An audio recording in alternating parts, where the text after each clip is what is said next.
If you've been following our channel for any period of time, you probably know that there are times that I've had power issues in it. Not that the power doesn't outright work, but that I don't necessarily understand what the state of charge of the batteries is, because the REDARC system is improperly reporting the state of charge. So I will get into situations where it looks like I have 60, 70% left in the batteries, and in reality I have pretty much zero left in the batteries and the power in the camper dies. So that's been a frustrating situation. A couple weeks back, maybe even like a month and a half back at this point, during the Rebel Rally, when Avis was doing the rally, I headed up to Reno and saw KP at Zero Declinations, and he met me in a parking lot on a weekend, and he took a quick look at the system, and he determined that he's pretty sure that it's just wired incorrectly. So I made an appointment with him at that time to come back up at the beginning of December and have him address those issues. So that is what I'm about to do. I left St. George about 4.5 hours ago, and I am parked just outside of Ely, Nevada. Am I supposed to say Eli? I don't think I am. People tell me that when I say Eli, it tells people that I'm not a local. So is it Ely, maybe Ely, Nevada? Is that right? But you guys know where I'm talking about. This is not a trip where I'm looking for necessarily awesome camping, although the views here, for being just a few miles off the highway, are fantastic, and I'm not unhappy with them at all. But this is just a temporary situation. I plan to, for the next couple of days, slow roll my way to Reno because I'm trying to continue to keep up with work. So I plan tomorrow morning to get up and work, and when I'm done with work for the day, I'll get in the camper, we'll shut everything down, we'll move another 4 or 5 hours down the road, and we'll set up camp again. And then we'll do that one more time, and then we should be in Reno on time for our appointment. So what is the basic plan once we do make our way to Reno? Well, under the seat that I'm sitting in right here, we have a Battle Born battery, one of the 100 amp hours. So there's 2 in the box over here that came with the camper, and then there's a third that Mainline installed for me when we picked this camper up from them, and they did the initial build on this truck. KP is convinced that we're going to be able to take this battery and fit it where the other 2 batteries are, so I can get some more storage out of here. And then we also have a 2,000 watt power inverter in here that we are going to move into the cabinet where the sink and the stove are in the camper. In addition, when we do that, we should be able to then take these power outlets, there's one here and there's one over here, and wire those into the inverter so that those power outlets work either with the inverter or when we're on shore power. So I'm very excited about that. That is almost the thing that I'm most excited about that KP is going to address for us. Something I'm very thankful for is that I'm not in a rooftop tent tonight and that I have heat. It is supposed to be a forecasted low of 5 degrees tonight. That will not be the lowest temperatures that we have camped in this camper. We have camped in this camper down to about -5, but it's not far off of it. And I've already had the heat cranking in here and it feels good, but I can tell you it is bitter cold out there. And it's probably only about 25 degrees right now, I think. So we still have a lot of temperature to drop, and I'm going to be really thankful for heat. I am going to get myself some food. I'm going to finish getting caught up on work because I skipped out a little bit early today to make this drive here, and I got some stuff I still need to take care of. And then I'm going to get in bed in my sleeping bag with the heat on.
I made it to Reno. Before I got here, KP had sent me the coordinates to his favorite camp spot that's not too far from the shop. So that's where I headed. It's out on National Forest land. And when I got here, I pulled up the weather app, and there is currently a high wind warning that is supposed to be building throughout the evening into tomorrow, with sustained winds of 40+ miles an hour and gust potentially over 70 miles an hour. In addition to that, there is also a winter storm warning. I don't think the snow is supposed to start till closer till the morning, but that kind of gave me pause as I was looking at the trail that I would need to take to get up to the campsite that KP sent me. It doesn't look especially bad. I think it's something totally doable in the camper in dry weather. But I definitely do have concern about trying to navigate back down in the morning if there is snow on the ground. Plus, the campsite puts me more exposed to the wind. So I'm basically just here in a kind of a random spot I found that's a little lower down. It's you know, nice and flat. It'll be nice and flat getting out of here. And I'm a little bit protected from the wind with some hills behind me here. And that sounds pretty good for the evening, all things considered with the weather. Given the weather situation, I have no intent of putting this top up. I do not want to deal with trying to put this top down in the morning if we're getting 40+ to 70 mile an hour gust. I will never get the top down. And that could be ugly. So I think what I'm doing is what you see me doing right here. I'm just gonna camp in it with the top down. I have done this before. I've slept in it a few times like this, but I've never actually hung out in it. It's just after 3 p.m. local time, and I'm gonna be here. My appointment with KP doesn't start till 9 a.m. Local time in the morning. So I've got to get some work done. Got to eat. Got a bunch of stuff I want to do, and I guess I'm going to try to do all that with the top down because, yeah, high winds.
It was quite the windy night sleeping in the camper. I'm really glad that I kept the top down.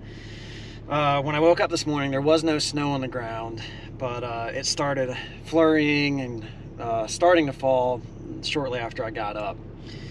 So I got camp packed up since there wasn't really too much camp to pack up, and headed over to KP's where I am now. I'm a little bit early, and I've got some work stuff to do, so I think I'm just going to sit here and take care of that, and then I will go in and let KP know that I'm here when the time comes.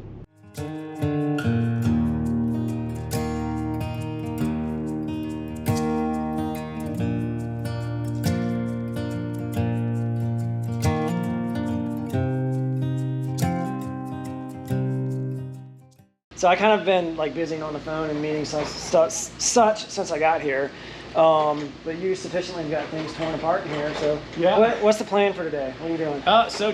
So the real issue, or there's multiple issues, but mostly I think the biggest thing we're working on today is redoing the DC side of the system. So they had one battery, a remote located way in the back of the camper, a long ways away from the other two batteries, tied to the other two batteries at the bank with some really small wire.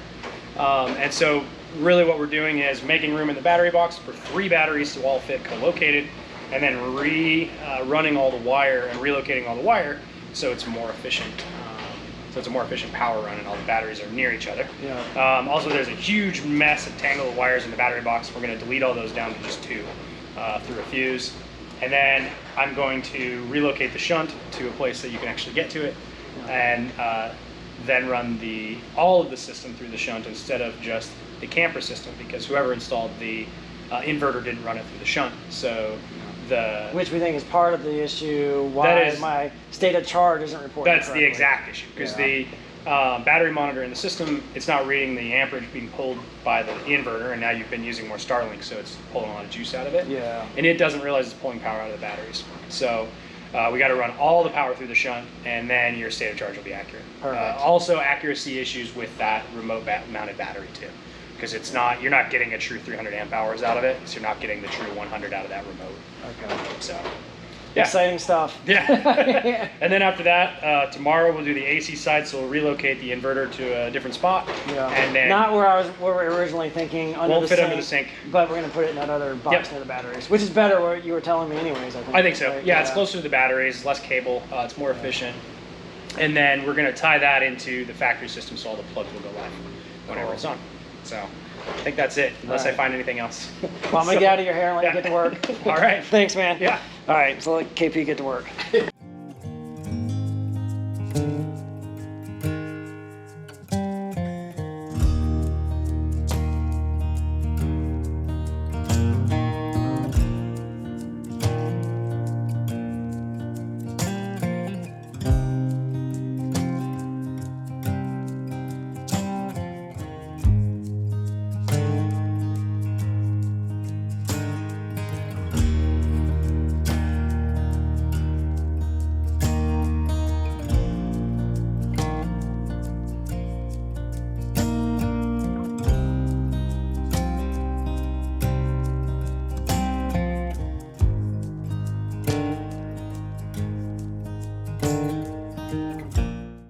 Day 1 with KP is done. He got a lot accomplished today, but there's still more to do tomorrow. So we made our way back to our campsite, and the snow that's been falling all day has started to stick. But the good news is the wind is died down, and it's just a gentle breeze and no longer this raging windstorm. So I was able to put the top up. That'll be a lot more comfortable for this evening than it was last evening. But yeah, I think I'm gonna cook and might just relax and watch some TV. I don't know.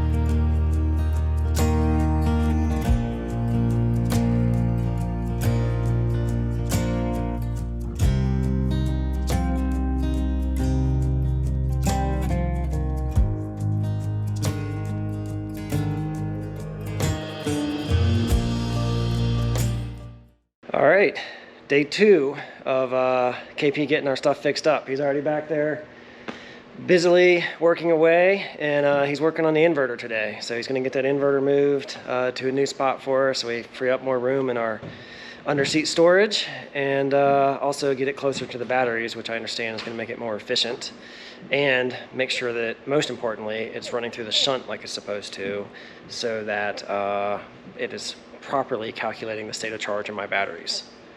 So, good stuff.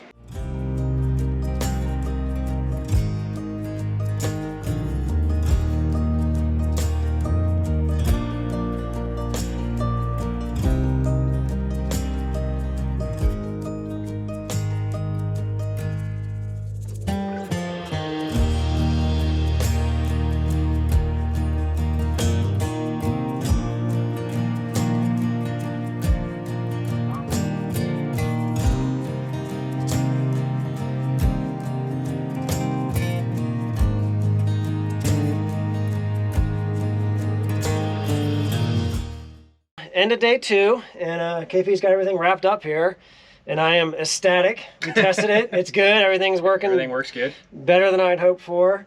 So, KP, for those of you who don't know KP, he's kind of known for this, right? You're the power guy. Right? Batteries, yeah. Batteries, Campers and batteries. batteries. Like in the 4-Wheel Camper Facebook group I'm in, like people are always singing KP's praises.